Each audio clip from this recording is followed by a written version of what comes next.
નમસ્કાર ખેડૂત મિત્રો, હું છું ગ્રામ સેવક એડી રાઠોડ। ખેડૂત મિત્રો, આજે આપણે મગફળીના ફાર્મની વિઝિટ કરવા આવ્યા છીએ। આજે આપણે આપણા પ્રગતિશીલ ખેડૂત એવા છે રમેશભાઈની વાડીએ મગફળીના પાકની નિરીક્ષણ કરવા આવ્યા છીએ। ઘણા બધા ખેડૂત મિત્રોના ફોન આવતા હોય છે કે અમારે મગફળી પાકમાં પીળી પડી જાય છે। એવી જ રીતે આપણા ખેડૂતશ્રીનો ફોન આવેલો હતો કે અમારી મગફળી પાકમાં પાન પીળા પડી ગયા છે।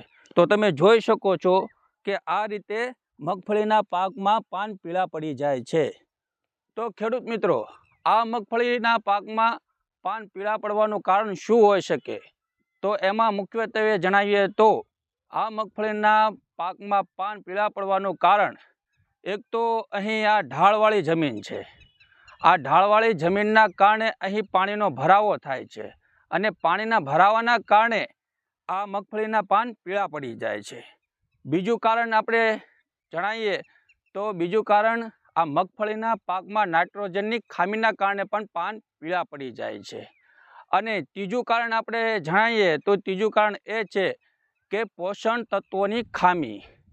આ મગફળીના પાકમાં પોષણ તત્વોના ખામીના કારણે પણ પાન પીળા પડી જાય છે અને મગફળી સુકાઈ જાય છે, જેના કારણે મગફળીના પાકના ઉત્પાદન ઘટે છે અને ખેડૂતોને નુકસાન થાય છે।